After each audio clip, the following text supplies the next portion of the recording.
Donc je vais vous montrer que Jean, au moment où Jésus arrive, il lui demande « Baptise-moi ». Jean non plus n'avait compris. Regardez, le verset 13. Pardon, je me suis trompé, je suis mal acquis. Voilà. Verset 13. Alors Jésus vint de la Galilée au Jourdain vers Jean pour être baptisé par lui. Mais Jean s'y opposait en disant, c'est moi qui ai besoin d'être baptisé par toi. C'est toi qui viens à moi. Jésus lui répondit, laisse faire maintenant, car il est convenable que nous accomplissions ainsi toute justice. Alors Jésus, il s'est fait baptiser pour accomplir toute justice. Jésus s'est fait baptiser pour s'identifier avec notre condition. Jésus n'avait pas besoin d'un baptême de repentance. Jésus, mais il est venu, il a laissé de côté, il s'est dépouillé, la Bible nous dit, il s'est dépouillé de sa gloire, il a laissé à côté pour devenir comme nous, pour s'identifier avec notre condition humaine. Et donc l'acte de Jésus, en fait, c'est l'acte d'un Dieu qui laisse à côté sa gloire, qui devient homme, que malgré il vit une vie parfaite, il décide de prendre, de s'identifier avec notre condition humaine. C'est comme avant d'aller au sacrifice, la Bible nous dit qu'il n'a pas péché, mais qu'il est devenu péché à notre place. Donc à ce moment-là, j'aime bien penser à ça. Je ne sais pas si c'est bien, si c'est une hérésie. Mais c'est une hérésie, bon, c'est de bon type. Donc je me dis, à mon avis, j'aime bien penser à ces moments-là, quand Jésus s'est fait baptiser, il n'était pas en train de se repentir de ses péchés. Il était en train de prendre nos péchés. Il était en train de prendre tous ceux qui allaient se repentir dans le futur, tous ceux qui avaient déjà repenti, déjà passé par les repentances, et aussi de ceux qui viendraient dans le futur, il prenait sur lui. Comme un bétail, on dit comme ça, un bétail qui s'y prépare pour les sacrifices. Et Jésus, il devait passer par ça car il devait s'identifier avec notre condition humaine. Prenez avec moi Philippiens, s'il vous plaît, chapitre 2, verset 3. Philippiens, chapitre 2, verset 3, dit comme ça, « Ne faites rien par rivalité ou par vaine gloire, mais dans l'humilité. Estimez les autres supérieurs à vous-même. Que chacun de vous, au lieu de considérer ses propres intérêts, considère aussi ceux des autres. Il y a en vous la pensée qui était en Christ Jésus. » Donc tout ce que l'apôtre Paul était en train de dire jusqu'ici, il dit, voilà, notre exemple, c'est lui qui a fait ça. Par excellence, c'est Jésus. Il y a en vous la pensée qui était en Christ Jésus. Lui, dont la condition était celle de Dieu, il n'a pas estimé comme une proie à arracher d'être égal avec Dieu, mais il s'est dépouillé lui-même en prenant la condition d'esclave, en devenant semblable aux hommes. Voilà pourquoi Jésus s'est fait baptiser, pour devenir semblable aux hommes. Après s'être trouvé dans la situation d'un homme. D'ailleurs, le texte de base du message de Jean-Marc du dimanche dernier, c'était Hébreux chapitre 10, versets 5 au 7. Et, la Bible nous dit que Jésus a dit à Dieu en se préparant pour le sacrifice, « Tu n'as pas voulu des sacrifices ni des offrandes, mais tu m'as formé un corps. » Il est devenu comme un homme. Et ce texte-là est en train de nous dire qu'il a laissé à côté sa gloire pour devenir comme un homme. Tout ce que Jésus a accompli dans son ministère sur la terre, il l'a fait comme un homme. Il n'a pas fait comme Dieu sur la terre. Il a laissé à côté sa gloire divine. Il est devenu comme un homme rempli de Saint-Esprit. Tout ce que Jésus a fait, il a fait comme un homme rempli du Saint-Esprit. Voilà pourquoi Jésus s'est fait baptiser pour démarrer son ministère. Son ministère, c'était pour sauver l'humanité. Il faudrait alors qu'il devienne comme un être humain, c'est-à-dire il faudrait qu'il s'identifie avec notre condition misérable. On continue avec le texte de Philippiens. Il s'est humilié lui-même en devenant obéissant jusqu'à la mort sur la croix. C'est pourquoi aussi Dieu l'a souverainement élevé et lui a donné les noms qui est au-dessus de tout nom. En laissant à côté sa gloire, et en devenant comme un homme, c'est comme si Dieu, ces versets-là sont en train de nous dire que Dieu a mis son tampon d'approbation. C'est voilà, c'est ça que je veux. Voilà ce que j'attends de mon serviteur. Quand Jésus prend cette décision de devenir comme un homme, Dieu met son tampon. Nous voyons ça aussi dans le texte qu'on vient de lire, le texte de Marc, quand il dit « Et une voix s'est fit entendre des cieux, tu es mon fils bien-aimé, objet de mon affection. » Quand Jésus s'est fait baptiser, en s'identifiant avec notre condition, en laissant à côté sa gloire de Dieu pour devenir comme un homme, Dieu dit « Tu es mon fils bien-aimé, objet de mon affection. » C'est comme Dieu est en train de dire « Voilà, c'est ça que je veux, c'est ça qui me plaît. »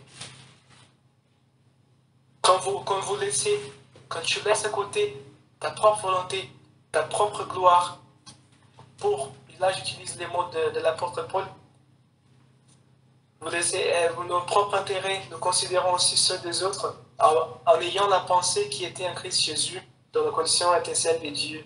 Il n'a pas estimé comme quoi s'arracher, arracher d'être égal à Dieu, mais il s'est dépouillé lui-même. Et là après, donc, nous voyons donc Jésus qui passe par le baptême et le Saint-Esprit qui descend comme une colombe. Là, c'est un marque historique de l'histoire de l'humanité. Jusqu'ici, aucun homme a été rempli du Saint-Esprit. Jésus devient un homme et il est le premier qui reçoit, qui est rempli par le Saint-Esprit. Dans l'Ancien Testament, nous voyons des figures, les prophètes, les rois et les sacrificateurs où l'Esprit était sur eux, mais jamais en demeurant à l'intérieur. Ça n'est jamais arrivé. Jésus est le premier homme de l'histoire rempli de l'Esprit. J'ai vu une autre chose. Il a ouvert la porte. Il a ouvert la voie. Il a été le premier, mais il n'a pas été le dernier. Nous sommes aujourd'hui une multitude. Nous appelons ça l'Église de Christ. Donc, Jésus reçoit le Saint-Esprit, il est rempli par le Saint-Esprit, donc il a reçu tout ce qu'il faudrait, tout ce qu'il fallait recevoir pour commencer son ministère. Il s'est identifié avec notre condition, il est rempli par l'Esprit. Donc on voit là, la suite du texte, il dit « Aussitôt, l'Esprit poussa Jésus dans le désert. » Aussitôt, Jésus est mené au désert pour être tenté. Regardez la version de Matthieu de cet événement-là. Matthieu était beaucoup plus direct. J'aime bien cette version-là. Matthieu 4, verset 1, dit comme ça. « Alors Jésus fut emmené par l'Esprit dans le désert pour être tenté par le diable. » Il fut emmené par l'Esprit dans le désert pour être tenté par le diable. Regardez que l'Esprit lui-même, il ne tente pas. La Bible nous dit que Dieu, il ne peut pas être tenté par le mal et lui-même, il ne tente personne. Donc l'Esprit ramène Jésus au désert pour être tenté par le diable. Je vous demande pourquoi. Est-ce que vous, je ne sais pas vous, mais cette pensée, sans bien comprendre, sans la lumière de la parole, cette pensée que l'Esprit peut me ramener à des situations pour être tenté par le diable, ça peut être un peu... Voilà. Il faudrait que Jésus soit tenté par le diable pour qu'il puisse vaincre.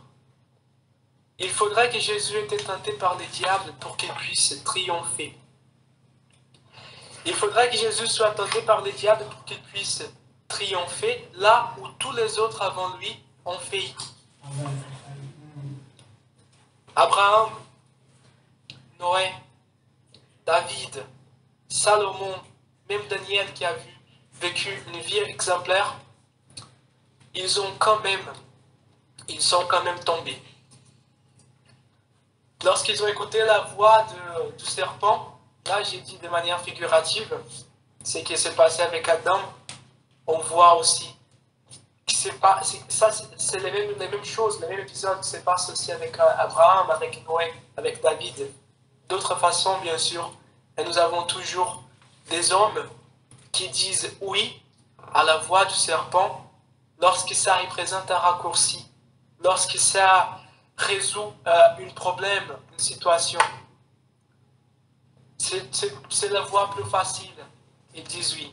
Donc il faudrait que Jésus soit le premier à triompher là où les autres ont failli. Et d'ailleurs, je vous dis que Jésus, il a vraiment été tenté. Très souvent, on pense aux tentations de Jésus, comme si c'était Dieu qui répondait aux tentations, comme si c'était Dieu qui répondait à la voix du diable. Et je vous rappelle ici, on vient de lire le texte, Jésus a laissé à côté sa gloire. Ça veut dire que tout ce qu'il a vécu ici, il a vécu comme un homme rempli du Saint-Esprit, mais un homme. Si la Bible dit que Jésus a été tenté, c'est car il a été vraiment tenté. Sa chair, en tant qu'homme, voulait dire oui. Mais c'est par l'Esprit, tout ce que Jésus a vécu, il a vécu, je répète, comme un homme rempli de Saint-Esprit. Et donc c'est par l'Esprit que Jésus répond à chaque fois, pour chaque tentation, il est écrit. Chaque tentation de Jésus, et nous avons 3, je ne vais pas rentrer dans les détails ici, mais vous pouvez les lire si vous voulez noter. En Luc chapitre 4 et Matthieu chapitre 4, vous avez bien détaillé les tentations de Jésus. Chaque tentation que Jésus a fait face représente un raccourci pour accomplir sa mission. Nous avons les pans qui représentent les côtés, les problèmes sociaux de l'époque. Nous avons les royaumes du monde qui Satan lui présente, qui représente un peu la condition politique. Et nous avons l'entrée triomphale dans les temples qui allait convaincre toutes les autorités religieuses de l'époque, donc l'aspect religieux. Et à chaque fois, Jésus regarde ça, il est tenté à dire oui, mais par l'Esprit, car là, il vient d'être rempli par l'Esprit. C'est l'Esprit lui-même qui lui mène au désert, qui les mène au désert pour faire face à cette tentation. 3 fois, par l'Esprit, il répond, il est écrit. Jésus s'est rempli de la parole de Dieu. C'est la matière première, si vous voulez. Et par l'Esprit, il transforme cette matière, cette chose qui demeure déjà dans son cœur, une parole vivante, une parole réma. Il libère ça par l'Esprit, il dit, il est écrit. Et Jésus triomphe sur les tentations. Jésus est le premier être humain qui a triomphé sur les tentations par l'Esprit. Je répète, Jésus l'a vécu, il a fait comme ça pour s'identifier à notre condition et pour nous montrer aussi les chemins. Ce que Jésus a fait, ce que Jésus a accompli, nous pouvons le faire aussi. Car l'Esprit qui vit en Jésus, qui était en Jésus, il est en nous aujourd'hui. Jésus a été le premier, mais non pas le dernier. Il a ouvert la voie et aujourd'hui nous sommes une multitude. Nous sommes l'Église de Christ. Et les portes de l'enfer vont pas rester. Je ne connais pas les mots en français. Remain. Voilà. Jésus a ouvert la voie, il a triomphé comme un homme rempli par l'Esprit. Et je vous dis une autre chose. Regardez avec moi Luc 4, chapitre 1. Luc 4, chapitre 1. Laszlo, tu veux bien lire pour moi juste les versets 1, s'il te plaît. Verset 1. Luc 4, chapitre 1. Luc 4, verset 1, pardon. Ouais. Ma femme est en train de me signaler ma faute. Luc 4, verset 1. Jésus, rempli de Saint-Esprit, revint du Jourdain et fut conduit par l'Esprit dans le désert. D'accord. Voilà, donc là nous avons la version de Luc de cet événement-là, la tentation de Jésus. Est-ce que tu peux lire, s'il te plaît, aussi le verset 14? Jésus retourna en Galilée, plein de la puissance du Saint-Esprit. On se mit à parler de lui dans toute cette région. Voilà, super, merci beaucoup. Je vous demande, quel était l'état de Jésus dans le verset 1? Regardez le texte. Jésus, rempli d'Esprit Saint, rêvant du Jourdain, il fut conduit par l'Esprit dans le désert. Il était rempli. Jésus, au verset 14, la Bible nous dit, Jésus retourna en Galilée avec la puissance de l'Esprit. Jésus était rempli de l'Esprit, mais maintenant il revient avec la puissance de l'Esprit. Vous savez ce qui est entre être rempli de l'Esprit et être dans la puissance de l'Esprit, c'est la tentation que Jésus a vaincue. J'aimerais vous dire aujourd'hui, ce soir, Église, nous avons le pouvoir et les moyens que Jésus avait pour répondre aux tentations.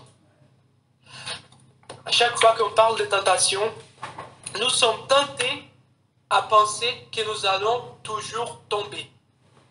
Nous pensons en tentation avec une tristesse déjà, mais aujourd'hui, j'aimerais vous proposer, vous donner un autre regard sur la tentation. Nous pouvons vaincre. Et en vainquant, en triomphant sur la tentation, comme Jésus l'a fait, nous passons d'être remplis par l'Esprit au pouvoir, à la puissance de l'Esprit. C'est que Satan avait pouvoir, c'est que les diables avaient pouvoir sur toi avant, lorsque tu triomphes sur cette tentation, sur cette chose-là, par l'Esprit, avec la parole, comme Jésus l'a fait, vous aussi, vous pouvez passer d'être remplis par l'Esprit à la puissance de l'Esprit. Amen. Amen. Amen. Jésus nous a montré la voie. Il s'est identifié avec notre condition. Il est devenu un être humain. Il a laissé sa gloire à côté pour nous montrer les chemins. Tout ce qu'on voit Jésus faire, il a fait comme un homme rempli de l'Esprit.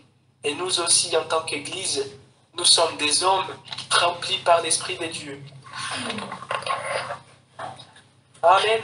Amen. Amen. Amen.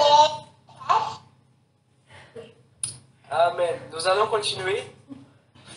Donc prenez avec moi du verset 14 au verset 15.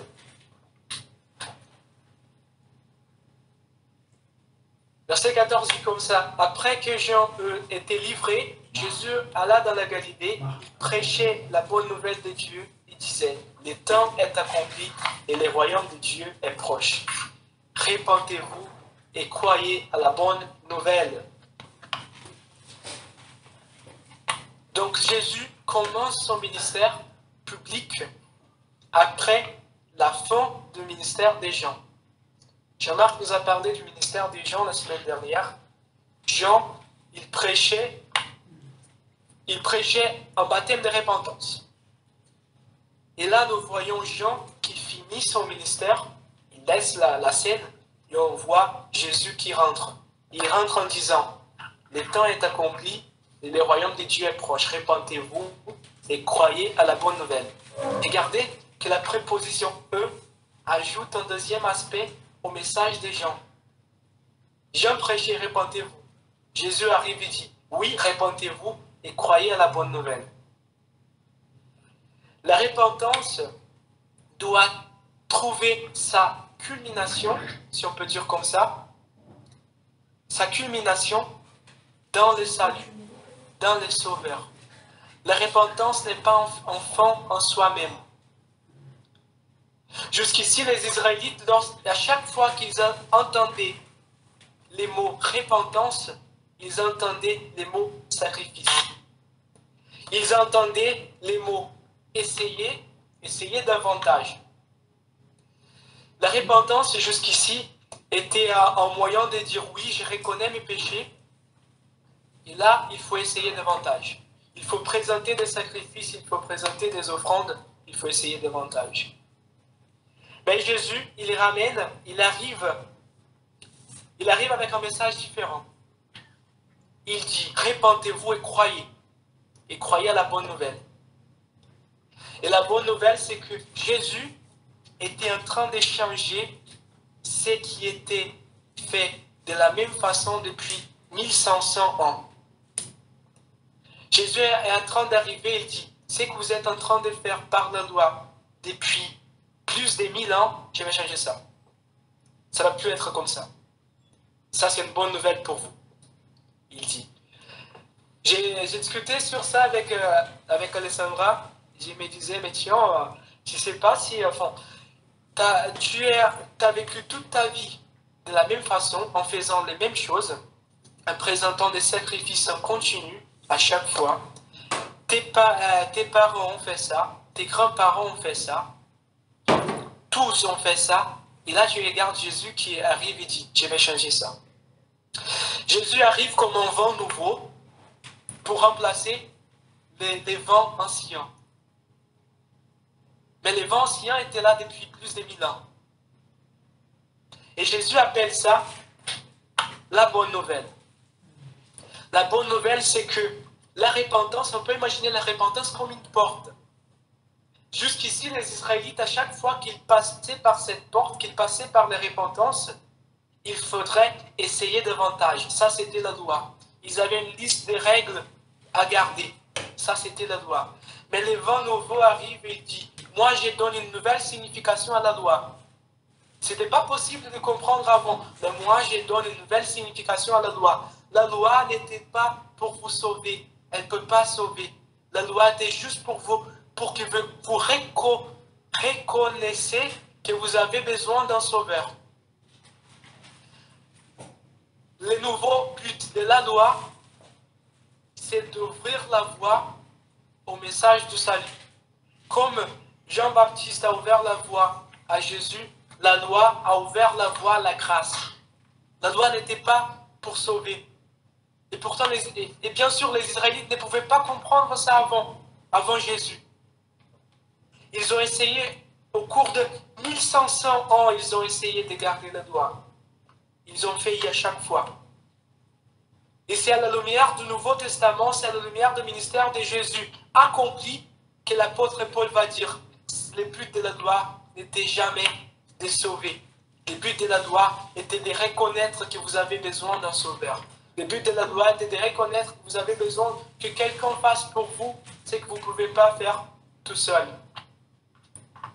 Il dit, Jésus il appelle ça la bonne nouvelle. Il dit encore une autre chose, le temps est accompli, le royaume de Dieu est proche. Le royaume de Dieu est proche. Jésus, le royaume de Dieu vient vers nous, car on était incapable de venir jusqu'à lui par la loi. On n'était pas possible de faire avec nos propres forces. Donc Dieu l'a fait pour nous en envoyant Jésus, c'est-à-dire en envoyant celui qui allait accomplir ce qu'on était incapable de faire par nos propres forces.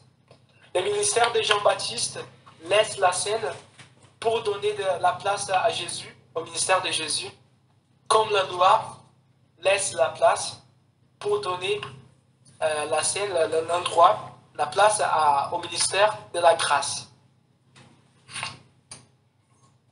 Mais pourtant, nous voyons que la repentance ouvre toujours la voie à la grâce. Et malheureusement, aujourd'hui, nous voyons assez souvent une prédication de l'évangile qui oublie le rôle de la grâce, le rôle de la repentance, pardon, le rôle de la repentance. La repentance avec Jésus, elle prend un nouveau sens. La repentance doit trouver sa culmination, comme je viens de le dire, dans les ministères, dans la grâce, dans les ministères de Jésus, dans le besoin d'un sauveur. C'est lorsqu'on reconnaît que nous avons fait, que nous avons cette nature pécheresse, que nous avons fait de mauvaises choses, de mauvais choix, que nous avons blessé des gens dans cette histoire, et qu'alors la croix s'était destinée à moi. Nous arrivons devant la croix pour prendre notre place à la croix, mais nous découvrons que la croix est déjà occupée. Il y a quelqu'un là-bas déjà. D'ailleurs, il n'est plus là en fait. Il est ressuscité. Donc nous découvrons que quelqu'un a déjà payé ses prix. Mais la repentance, elle a un rôle. Elle nous fait reconnaître que nous avons besoin d'un sauveur. Je peux vous donner de nombreux passages bibliques qui vont vous dire que la prédication de l'évangile doit être aussi une prédication de la repentance, du besoin, de la nécessité de se repentir des œuvres qui ramènent à la mort. Je vais lire un texte avec vous, un exemple. Prenez avec moi Actes, chapitre 13. C'est l'apôtre Paul qui prêche l'évangile après sa conversion. C'est la première fois que nous voyons un épisode de Paul qui prêche l'évangile. Actes chapitre 13, verset 24. Regardez comment Paul a prêché l'évangile. Avant sa venue, Jean avait prêché le baptême de repentance à tout le peuple d'Israël. Et lorsque Jean achevait sa course, il disait, « Je ne suis pas moi, ce que vous supposez, mais voici, il vient après moi, celui dont je ne suis pas digne de détacher les sandales de ses pieds. » Plus avant, toujours Paul qui parle, verset 38, « Vous donc, frères, sachez-le bien, par lui, le pardon des péchés vous est annoncé. Et en lui, quiconque croit est justifié de tout ce dont vous ne pouviez être justifié par la loi de Moïse. Ainsi, prenez garde qu'il ne vous arrive ce qui est dit dans les prophètes. » Je m'arrête là. Regardez que Paul, il ne prêche pas simplement le salut, mais il prêche le pardon des péchés. Il annonçait le ministère de Jésus comme quelque chose qui a été précédé par le ministère des gens. Le ministère du salut, le ministère de la grâce qui sauve a été précédé par le message de la repentance. Que nous aussi on puisse garder en tête le besoin d'annoncer aussi, de prêcher la nécessité de la repentance avec le message du salut. C'est la repentance qui nous fait conscients du besoin d'un sauveur. Amen. Amen. On va continuer. Prenez avec moi le verset 16, Marc chapitre 1. En passant le long de la mer de Galilée, il vit Simon et André, frères de Simon, qui jetaient leurs filets dans la mer. En effet, ils étaient pêcheurs. Jésus leur dit, « Suivez-moi et je vous ferai devenir pêcheurs d'hommes. » Aussitôt, ils laissèrent leurs filets et les suivirent. En allant un peu plus loin, il vit Jacques, fils de Zébédée, et Jean, son frère, qui était aussi dans une barque et réparait les filets. Aussitôt, il les appela, ils laissèrent leur père Zébédée dans la barque avec ceux qui étaient employés, ils le suivirent. Donc Jésus, comme un premier événement, un premier acte de son ministère, il s'est fait baptiser. Après, il est émené au désert par l'Esprit pour être tenté par Satan. Il triomphe. Nous pouvons aussi triompher. Ensuite, il revient, il commence son ministère public. Il commence à appeler ses premiers disciples. Et comme des premiers disciples, il a appelé un professeur de la loi. Est-ce que c'était le cas? Non. Il a appelé des pécheurs. Il a appelé des hommes simples. Il a appelé des hommes sans formation. Et il a fait exprès. À la lumière du Nouveau Testament, après l'œuvre accomplie de Jésus, l'apôtre Paul lui dit que Dieu choisit les choses folles de ce monde pour ridiculariser la sagesse de ce monde. Les hommes attendaient que les Messies auraient comme des disciples, les maîtres de la loi, les autorités religieuses de l'époque, le souverain sacrificateur, celui qui avait le droit de rentrer, lui seul avait le droit de rentrer derrière le voile, dans les lieux très saints, une fois par an. Donc c'était évident que lui, il serait le premier disciple de Dieu sur la chair. Mais non. Dieu a appelé les pécheurs. Pour moi, et d'ailleurs, Satan lui-même, en tentant Jésus, il a proposé de Jésus de se jeter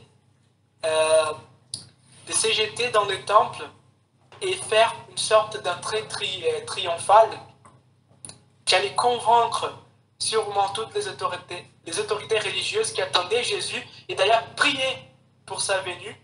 Ils allaient convaincre et Jésus aurait, voilà, ses disciples, son armée, etc. Et Jésus a dit non à cette proposition-là. Mais après, quand Dieu, dans son moment de prière, dans son moment de secret avec Dieu, et Jésus le faisait, Dieu lui a dit, moi je veux que tu appelles Simon, je veux que tu appelles André, des pécheurs, pour être vos premiers disciples. Là, Jésus a dit oui. Jésus a dit oui. Et regardez que en les appelant, Jésus leur dit, suivez-moi et je vous ferai devenir pécheurs d'hommes. Suivez-moi, quelque chose va se passer. Ces pécheurs-là, Simon, Pierre, il a devenu un pécheur d'hommes. Nous allons lire le texte après. Pendant 3 ans, il était à côté de Jésus. Et en marchant avec Jésus, il a été transformé. J'aimerais introduire le mot rédemption. C'est ce que Jésus est en train de parler. C'est ce que Jésus est en train de dire ici. Suivez-moi et je vous ferai devenir pécheurs d'hommes. Jésus est en train de dire, c'est que vous êtes en train de faire là. Vous êtes en train de faire de la pêche. Ok, c'est très bien. C'est très bien. Mais je vais donner une nouvelle signification pour cela. Je vais changer ça. Ça, c'est la rédemption. Jésus prend ce qu'il faisait, les motivations, les pourquoi, il transforme ça. Il fait à Simon devenir un pécheur d'hommes. Regardez avec moi la première pêche de Simon. Actes, chapitre 2, verset 14. Actes chapitre 2, verset 14. C'est la Pentecôte. Lorsque l'Esprit promis par Jésus, l'Esprit que Jésus a reçu lors de son baptême, et que lui seul avait l'Esprit en lui pendant son ministère dans la terre, il a dit, c'est bien pour vous que je m'aille, car je vais vous envoyer l'autre, l'Esprit. Là, c'est l'accomplissement de la promesse. L'Esprit est versé sur les disciples, sur l'Église primitive.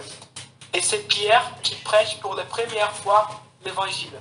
Regardez, les mêmes Pierre, les pécheurs que Jésus venait d'appeler à Marc 1, verset 16. Celui qu'on vient de lire. Donc alors Pierre, debout avec les 11, éleva la voix et s'exprima en ces termes. Vous, Juifs, et vous tous qui séjournez à Jérusalem, sachez ceci et prêtez l'oreille à mes paroles. Ces gens ne sont pas ivres comme vous le supposez. Ils étaient en train de prier en d'autres langues, de annoncer les merveilles de Dieu en d'autres langues. Et les gens qui passaient identifiaient, chacun à son tour, sa propre langue. Ils savaient que les personnes ne parlaient pas, les personnes qui étaient en train de faire ça ne parlaient pas leur langue a priori. Voilà. Donc ils se disaient, ils sont en fait ivres. Pierre est en train de dire, ces gens ne sont pas ivres comme vous le supposez, car c'est la 3e heure du jour. Mais c'est ce qui a été dit par le prophète Joël. Et là, Pierre, il va prêcher l'évangile. Il va expliquer comment Jésus, le Christ que les Juifs attendaient, il était déjà venu, il a accompli son œuvre, il est déjà monté aux cieux, il vient de verser son propre esprit sur eux. Il va prêcher l'évangile. Reprenez avec moi les versets 38 et regardez les résultats. Pierre leur dit, répandez-vous et que chacun de vous soit baptisé au nom de Jésus-Christ pour le pardon de vos péchés. Et vous recevrez le don du Saint-Esprit. Car la promesse est pour vous, pour vos enfants et pour tous ceux qui sont au loin. En aussi grand nombre, le Seigneur notre Dieu les appellera. Et par beaucoup d'autres paroles, il rendait témoignage et les exhortait en disant, sauvez-vous de cette génération perverse. Et après, le verset 41, ceux qui acceptèrent sa parole furent baptisés. Et en ces jours-là furent ajoutés environ 3000 âmes. La première fois que le pécheur fait sa pêche, des hommes, comme Jésus l'a promis,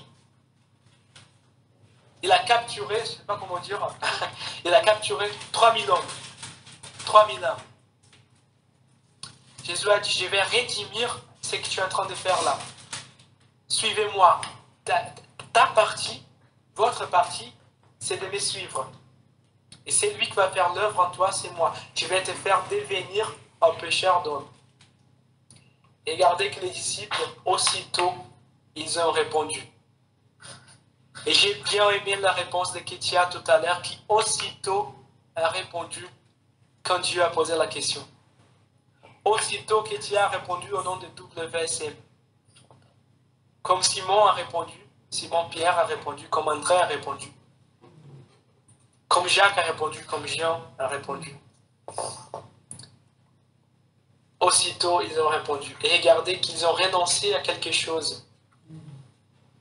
Les versets 17 dit, aussitôt ils laissèrent leur filet et les suivirent. Après, Jean et Jacques aussi, ils laissèrent leur père Zébédée. Jésus a parlé de ça, de ces renoncements que nous sommes appelés à faire. Lui aussi, il en a parlé. Il a dit, si vous voulez me suivre, chacun doit porter sa croix. La croix, c'est un lieu de renoncement. Comme Jésus a renoncé à sa gloire pour devenir comme un homme, nous aussi, nous sommes appelés à renoncer des choses. Nous aussi, nous sommes appelés à porter notre croix. Nous aussi, nous sommes appelés à laisser à côté notre intelligence, à laisser à côté notre propre entendement, notre propre idée, à de nous laisser renouveler par sa parole. Nous sommes appelés à faire ça et à aussitôt répondre, comme les disciples ont répondu. J'aimerais que cela soit une vérité, une constante pour WSN. Vous voyez, Jésus, quand il a prié au Gethsémani, il a dit, Seigneur, ma volonté c'est ça. S'il y a une autre façon, s'il y a un autre moyen, fais-le. Mais que ce ne soit pas ma volonté, mais la tienne. Si c'est la volonté de Dieu, ça veut dire que c'est le bon chemin. Je répète, si c'est la volonté de Dieu, ça veut dire que c'est un bon chemin. Je vais insister sur ça. Ça, c'est une réponse pour quelqu'un ce soir. Si c'est la volonté de Dieu, ça veut dire que c'est le bon chemin. Ne tardez pas. Mais comme André, comme Simon, comme Jacques, comme Jean, aussitôt, réponds à l'appel. Aussitôt, faites ce que vous devez faire. Que WCM aussi puisse aussitôt répondre à l'appel de Dieu. Que Dieu vous bénisse.